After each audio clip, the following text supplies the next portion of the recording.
What's up, everyone? It's Nathan Rossi with Philly Insider Podcast.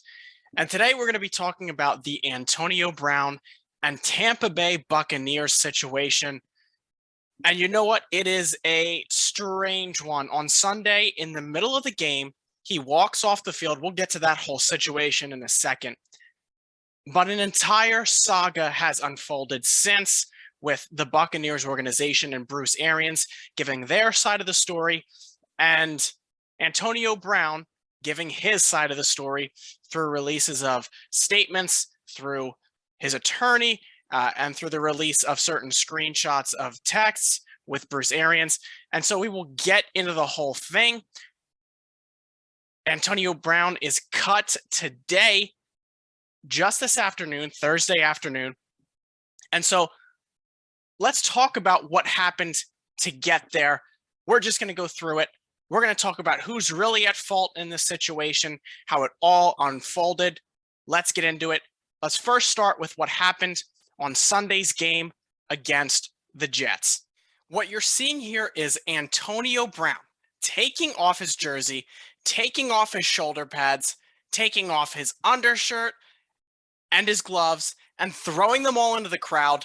After that, he starts to walk towards the locker room, walks through the end zone in the field of play while the game is going on, and promptly leaves. And at first, that looks like a complete mental breakdown. So, Bruce Arians has his presser after the game, talks about the fact that Antonio Brown refused to enter the game when Arians told him to. And so Arians essentially said, "Get out, you're done."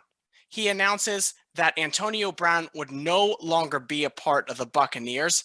And this is all really odd, but it fits with Antonio Brown's history of just having complete meltdowns. But that's not the end of the story. On Wednesday, a few days after the incident occurred where Antonio Brown left the field in the middle of the game, he released a statement through his lawyer. Now, the statement talked about the fact that the Bucs are engaged in a cover-up and that they're forcing Antonio Brown to play through an ankle injury. Now, we do know that Antonio Brown does have an ankle injury. In fact, it was sustained in the game against the Philadelphia Eagles. And he really hasn't played much since then. He just recently got back in the lineup. He says that the actual reason that he refused to go in the game when Bruce Arians told him to was because he had the ankle injury and it got to the point where he could no longer play on it. He says that Arians is lying and the Bucs organization is lying, and that's the real reason that he didn't go in the game, and they knew that. He says that an MRI shows broken bone fragments, torn ligaments, and cartilage loss. So it's a serious, legitimate injury. He also said that the Bucs organization gave him a painkiller injection so that he could play, one so aggressive that it's warned against by the NFLPA. And so let me reiterate that Antonio Brown is saying that Bruce Arians did know about the injury, and so this whole thing is a cover-up. And what you're seeing here are screenshots released by Antonio Brown of what he alleges to be a text conversation with Bruce Arians. It seems to show that Friday before the Bucs game, which was on Sunday, Antonio Brown informed Bruce Arians that the injury worsened, that he had a setback.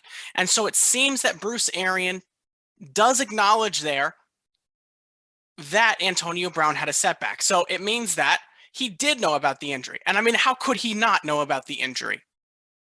I mean, it's a serious injury to one of his star players, but this does show that Bruce Arians had knowledge that it got worse before the game against the Jets.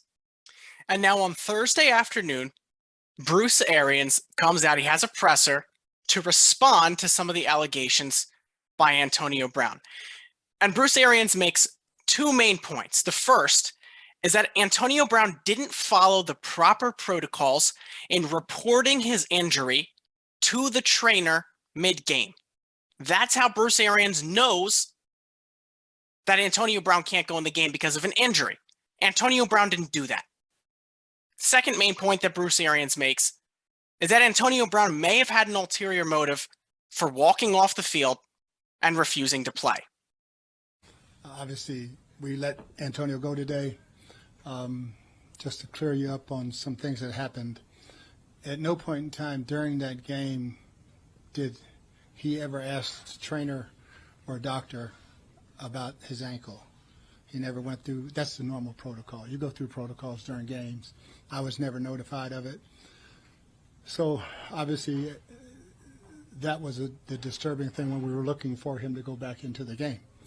All right, we always had, he was very upset at halftime about who was getting targeted.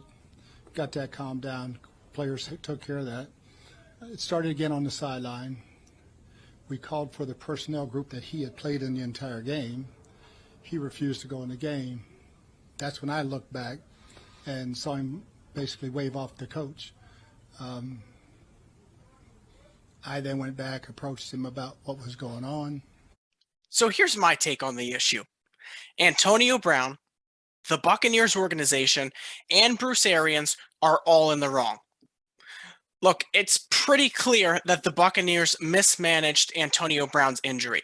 It's a really severe injury based on what he said the MRI showed.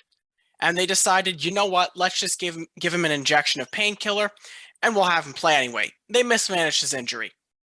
But at the same time, it's not some grand cover-up. While Arians clearly knew of the injury going into the game, and while he knew that Antonio Brown did have a setback, it looks like his thought was Antonio Brown is playing this game, and Antonio Brown did start off the game playing. And so when Bruce Arians is in the middle of coaching an NFL football team, he doesn't have time to make assumptions. When he asks a player to go in, he should go in. So it's also Antonio Brown's fault for not following protocol during the game and reporting his injury to the trainer, because that's how it gets reported to Bruce Arians. So really, everyone, all of the above, they're all in the wrong. They all contributed to this.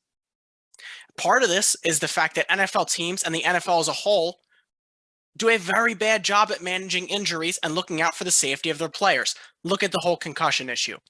But at the same time, we know what Antonio Brown can do with twisting the truth and having meltdowns.